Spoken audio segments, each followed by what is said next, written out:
What'd they tell you? How much can you tell? So How's that work? Is it like super top secret? I can tell, you know. Tell me. Well, based on Hunter Biden, I can say whatever the hell I want, right? But no. But I interviewed a few people. It's never been my thing, I have to be honest. I have never been a believer. I have people that Area 51 or whatever it is. Mm-hmm. I think it's the #1 tourist attraction in the whole country or something. Area 51 in Las Vegas. Do you know that, right? Sure. I know what it is. So anyway, but it's a big tourist thing. So I interviewed jet pilots that say they saw something. If you saw them, you'd love to have them as your I've had a son. couple in here. Commander David Fravor. Yeah. I had him in, who had that sighting in 2004. Very compelling with video evidence, radar evidence. Ryan Graves. I don't believe his name, but I interviewed jet pilots that were solid people. Perfect. I mean, great pilots, great everything. And they said, we saw things, sir, that were very strange. Like a round ball, but it wasn't a comet or a meteor. It was something. And it was going 4 times faster than an F-22, which is a very fast plane, you know. And it was round, which is, in theory, a great shape. So when you were talking to these people, was this something that you were compelled to have conversations about? Was this your personal interest? No, a little bit. It's not a great interest for me, but it's a little interest. I get that question as much as almost any question. Do you think that we have aliens coming, flying around or whatever? What do you think?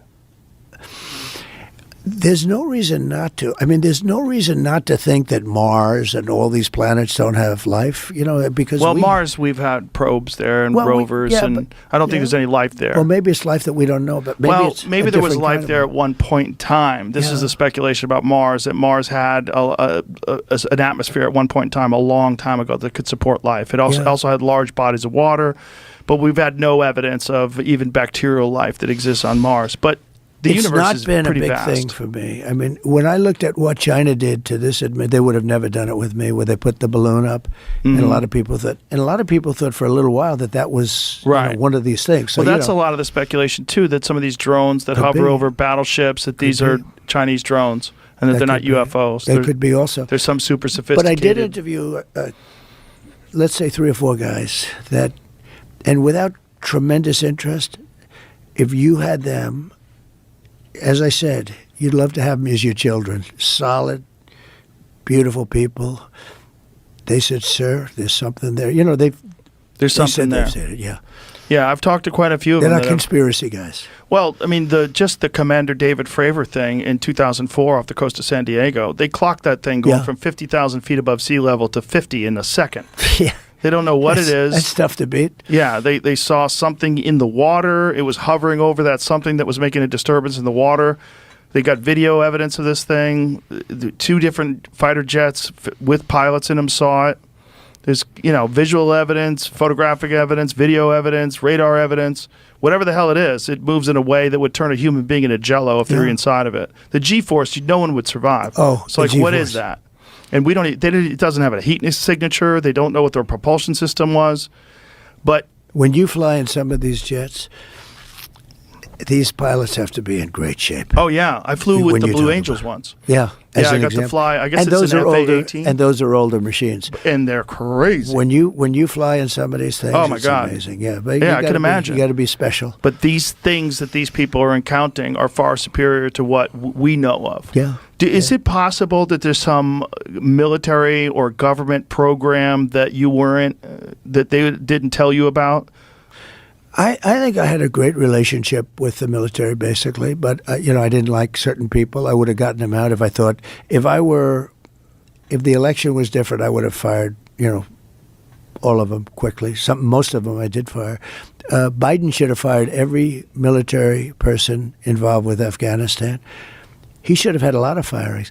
If you look at him, he told Israel not to do anything, and at least Israel's not going to look at a bomb the way they would have been. Think if they listened to Biden. They'd be waiting for a bomb to drop on their head right now. He's been wrong about so much. I guess you'd have to say that she's been wrong too, because she always said they made the decision together. But Israel didn't follow his advice, and I think it was a very, the Middle East is rapidly changing. There are prophets that say the world will come to an end in the Middle East. You know that, right? And we have weapons today that are so scary. When you look, I rebuilt them all.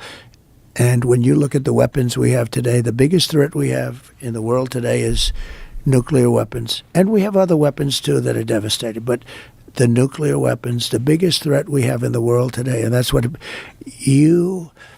I was talking about de-escalation with both China and Russia. I'm telling you, we were going to de-escalate. They were going to de-escalate. You got to be careful. It's a little tricky playing with them because they say we're going to do it and they don't do it, maybe. But they understood the curse, too. It's a curse. It's China's way behind us, but they'll catch us within 5 years. So let's imagine, let's say you win in November. What do you do differently, and how do you change this course that it seems we are on for World War III? How do you get us out of Ukraine? How do you stop what's going on in the Middle East? How do you put a stop to this? Well, it's a very to me, it's an easy question because I think I can do it easily, but it's a complex question in the sense that the times change. Every day changes. Who's winning, who's not winning? I mean, Russia's a war machine. Whether you like it or not, it just grinds along. You speak to people like Viktor Orban, he'll tell you it's just a big, fat war machine, and that's what's happening. You look at what's happened to Ukraine. If I were there, it would have never happened. But what could you do now? If you get into office in January, what could you do now? Right now, you would get both of them. I know both very well. And again, I do not want to tell you, for the purpose of looking smart to 5 people that say, oh, he was great. Because if I told you exactly what I do, I could never make the deal. All I can tell you is that I would meet with Putin and I would meet with him, and I know exactly what I'd say to each one of them. And I believe that as president-elect, I would get that war stopped, and stopped fast. We have tremendous power in the United States if you know how to use the power. I stopped other wars just by the use of tariffs. I got Macron of France. Good guy, like a friend of mine, but he's a wise guy. And he's a person that likes France, and he was going to tax our companies. I sent all the smartest guys. I sent Mnuchin, and they all failed me. And I said, I'll do it myself. And I called him. I said, Emmanuel, you're taxing American companies. We're not going to allow you to do that. Oh, Donald, I cannot do it. Nothing I could do. It's already been passed. I said, Emmanuel,